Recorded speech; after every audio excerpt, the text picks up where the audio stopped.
আপোষহীনতায় তিনি, আপোষেও তিনি। বাংলাদেশের রাজনীতিতে তিনি এক নিঃসঙ্গ শেরপা। এরশাদের স্বৈরশাসনের বিরুদ্ধে সদ্য রাজনীতিতে এসে তিনি গণতন্ত্রের প্রশ্নে অবিস্মরণীয় ভূমিকা রেখে ভূষিত হলেন আপোষহীন নেতৃত্বে। 2007-এর 1/11-এর দুঃশাসনের কালেও আপোষহীন রইলেন।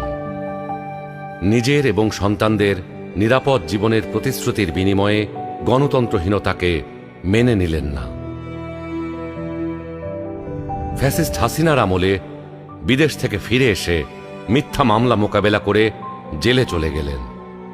তবুও আধিপত্যবাদী রাজনীতির সাথে আপোষ করলেন না, হয়ে উঠলেন ফ্যাসিস্ট শাসন বিরোধী লড়াইয়ের অনন্ত প্রেরণা। তবে কি তিনি কখনোই আপোষ করেননি? অবশ্যই করেছেন। দেশের বৃহত্তর স্বার্থে অনেক গুরুত্বপূর্ণ মুহূর্তে উনি এমন সব বিষয়ে আপোষ করেছেন যেটা না করলে কেবল গণতন্ত্র নয়, বাংলাদেশের স্বাধীনতা সার্বভৌমত্বই বিপন্ন হয়ে পড়ত।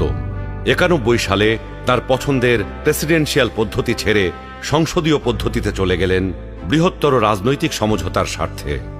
বিরোধী দলের দাবির প্রতি শ্রদ্ধা জানাতে 96 সালে নির্বাচন করে অল্প কয়েকদিনের জন্য সংসদ অধিবেশনে বসেন। বসে তত্ত্বাবধায়ক সরকার সংবিধানে যুক্ত করে ক্ষমতা ছেড়ে নির্বাচন দিয়ে বিরোধী দলে গিয়ে বসেন। 2008-এ এক পেশে এবং অসমান নির্বাচনী ক্ষেত্রের কারণে পরাজয় নিশ্চিত জেনেও নির্বাচনে অংশ নেন গণতান্ত্রিক ধারাবাহিকতা রক্ষার জন্য। সকল মানুষের মতোই তিনিও নিশ্চয়ই সীমাবদ্ধতার ঊর্ধ্বে ছিলেন না, কিন্তু শিষ্টাচার, সৌজন্যবোধ, দৃঢ়তা, দূরদর্শিতা এবং প্রজ্ঞার সমন্বয়ে তিনি হয়ে উঠেছেন বাংলাদেশের রাজনৈতিক ইতিহাসের এক অনন্য চরিত্র।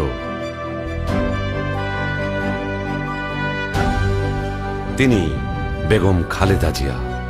আমরা সকলকে বন্ধু হিসাবে দেখতে চাই, কিন্তু কেউ যদি আমাদের বন্ধুর বেশে প্রভু হতে চায়, সেটা আমরা কখনো মেনে নেব না, মানতে দিব না।